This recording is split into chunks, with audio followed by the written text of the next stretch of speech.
Right, just before the break, we showed you a story about South Africa National Parks Week, which has kicked off. Well, we're now joined by the Minister of Environmental Affairs, Edna Molewa, to tell us a little bit more about that and a few other things as well.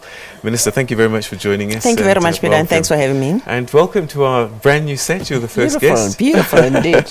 Yeah. All right, so you launched South Africa National Parks Week. This is the 11th one starting this week. Yeah. Yesterday, and I'm just wondering, 11 years on, 10 years on, has it started to have the desired effect? A, are we getting more of our citizens visiting the parks and also appreciating nature? Yes, indeed. I really must say that we are confident that this National Parks Week does make a difference. We're beginning to see more and more people coming in. We're also beginning to hear, less and less people complaining about what could be happening behind the parks, because that was also an indicator that people would used to say, but what are they doing here? This is a place only for the previously advantaged, and so forth and so forth. So we're beginning to see those things. And indeed, I think the numbers are also growing. We are very lucky also that we have a support from very generous companies that has always come on board to support us, Total and F&B, and then where there's money required to actually support the communities and go in there, they've always been coming on board. But yes, consciousness, awareness has been raised. We are very confident that. So for those that are thinking, okay, this might be the week to do it because it's free, and typically what would someone who's never experienced our parks get to experience across our park network? Let me tell a story, anecdotal. I go just half a night, sleep at one of the MPAs. It's a park next to the ocean. That breeze, the tranquility made me just walk out of there being so rejuvenated. That's really what people may not quite know now. Apart from just seeing animals, just to sit and chill, relax, and just look at these animals, just enjoy yourself, start do a picnic and whatever that may be in nature, in a natural space. That is really quite helpful for people's functionality of a body. And most of us, even when I'm very, very tired, we go there. So this is what our people may not have known, that when you get there, you come out experiencing. Apart from just knowing your place, knowing how a rhino looked like. Yesterday, somebody said, I've never come so close to a lion, a male lion, and of course, a Sylvester as well, the famous. I must say, whenever I go to the parks, I get a sense of our ancestral history, because we were always one with nature, weren't we? Absolutely, absolutely. You just get that connection.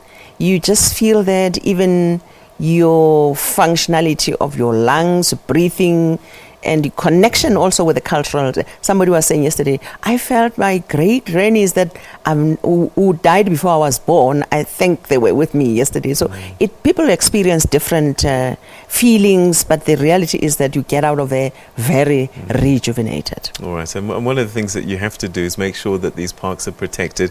I believe that there's been an expansion to the marine protected areas as well. That's true. We are actually consulting right now, Peter. We have a few marine protected areas. It's parks in the ocean. So one of them is Tsitsikamma, where I'm saying I slept just some 2 days ago. So we proclaiming 22 new ones. Why are we proclaiming them? We have actually started with oceans economy. And because there's going to be mining of oil and gas in the ocean, there's going to be fishing, there's got to be ourselves managing that space through various other vessels and so forth. All these activities, transport, marine and so forth, marine transport and so forth, all those requires to be managed and well managed.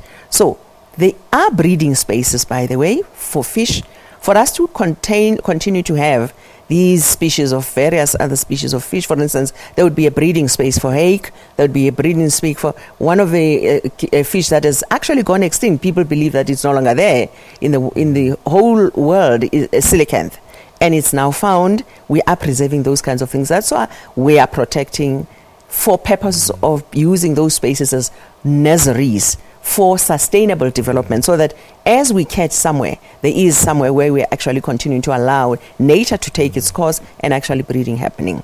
So 22 are under consultation now. People are making inputs, and obviously we'll listen to what people are saying. There are areas like Zitigama, for instance, where there wasn't no fish allowed, even small one catch or day or something, and there are communities nearby. So these are the areas that we'd like to look at and say, you need to have this country, also people living here, knowing exactly that they are protected. Whilst there's sustainable utilization of our natural resources, they shouldn't also not even continue to be disallowed to do a one catch a day or 6 or so. So these are the considerations that we are making on those MPAs that had already been established in the past. All right, protecting species also very, very important.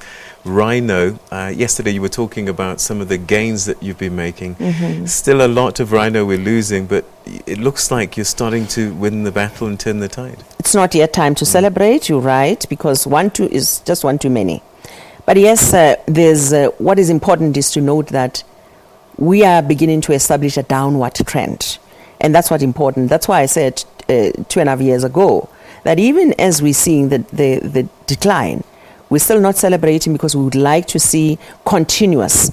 And that once we call it a trend to going down, at least we'll now say let's push and push harder and harder until there's zero on that. Yes, there's a 15.5% reduction between now and last year this time.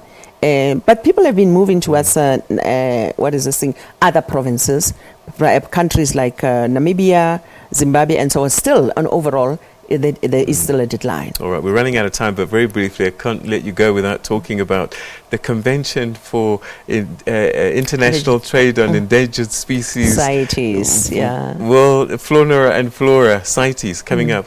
And it's the first time in 20 years that it's come back to Africa.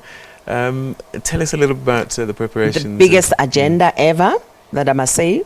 And even the Secretary does say that this is the biggest agenda because we have more items to deal with.